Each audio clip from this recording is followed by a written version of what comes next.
die. In John chapter 1, verses 7 to 8, John the Baptist is described as a witness. And I'm going to quote part of it. A witness to testify concerning that light, talking about the Word, so that through him all men might believe. The true light that gives light to every man was coming into the world. As a Jehovah's Witness, I think I imagined really the door-to-door work, or at least witnessing, having to do with talking. It was always about talking.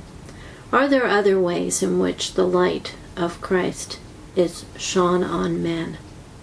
I'm going to read you the little profile that Victor Shepherd has done in his book, A Great Cloud of Witnesses, of Mother Teresa, who lived from 1910 to 1997.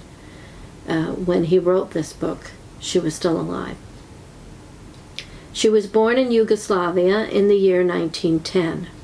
Her name at birth was Agnes, and I'm not going to try and tell you what her other names were. In early adult life, she knew herself called of God to be a nun. Following her education at Loreto Abbey in Ireland, she was posted to Calcutta. Her first assignment was to teach high school geography. She remained at this school as principal for several years. At the age of 36, Mother Teresa became aware of what she speaks of as call within a call. She now knew herself seized and summoned to work on behalf of the poorest of the poor.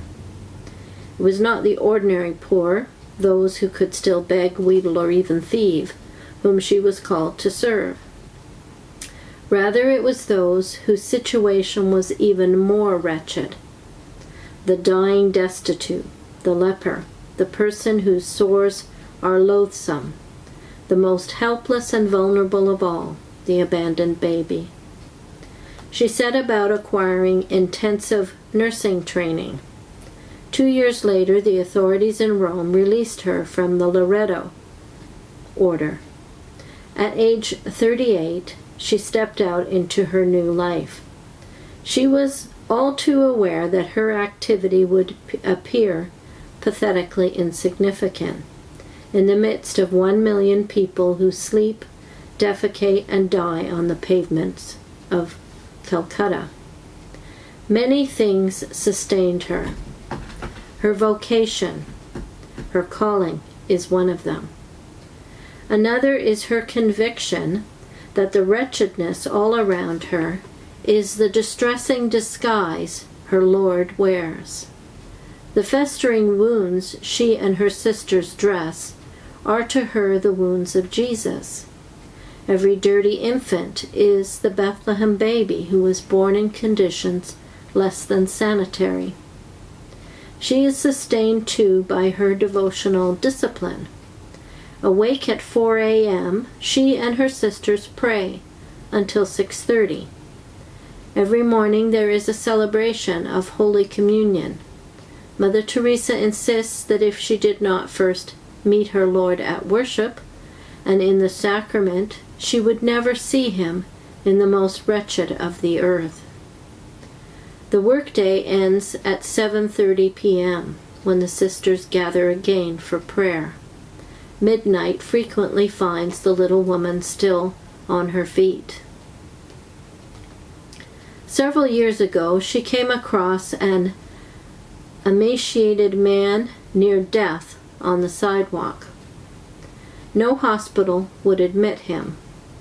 She took him home. Soon she had gained access to an ancient Hindu temple, which she turned into her home for dying destitutes. To this home, the sisters bring the 70 and 80-pound adults who would otherwise die on the street. When Westerners scoff at the so-called Band-Aid treatment she gives to these people, she replies, "No one, however sick, however repulsive, should have to die alone."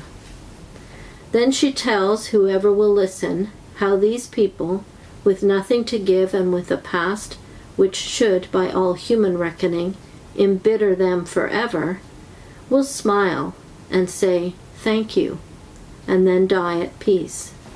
For her, enabling an abandoned person to die within sight of a loving face is something possessing eternal significance. Of what worth, then, are the cast-off babies the sisters pick up out of garbage cans, railway stations, and the gutter? Mother Teresa quietly asked, "Are there too many flowers? Too many stars in the sky?" When the stench from running ulcers embarrasses even a sick person himself, as a sister of charity cares for him, the sister smiles as she reassures him.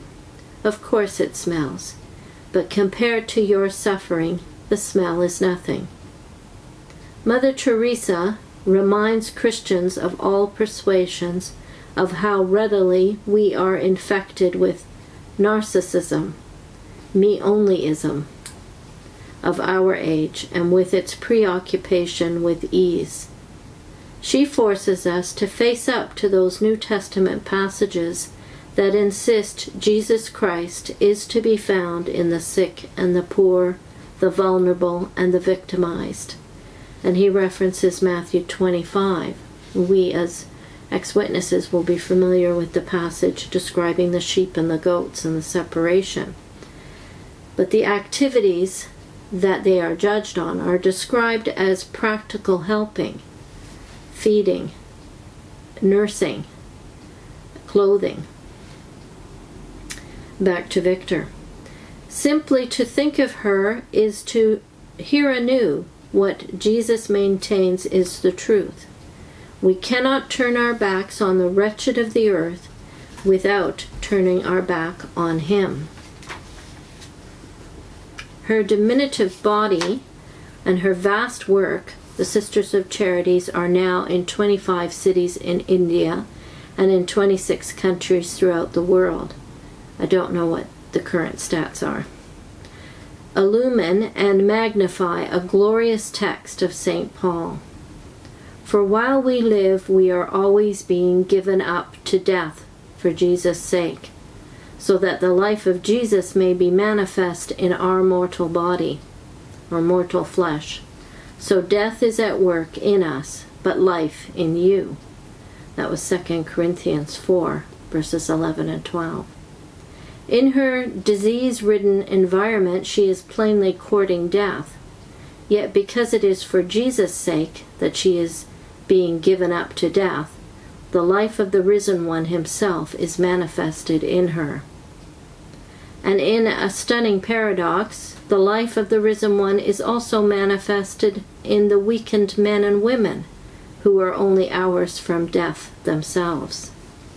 Mother Teresa and her sisters have proven once more what our society has yet to learn.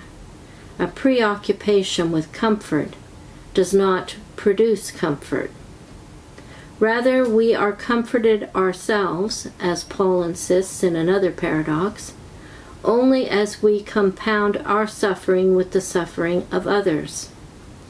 For in doing this, we share in Christ's suffering, and therefore know the comfort only the victorious one himself can impart. 2 Corinthians chapter 2. Now 80 years old, so this was written before she had died. She died in 1997, and this was written in 1993.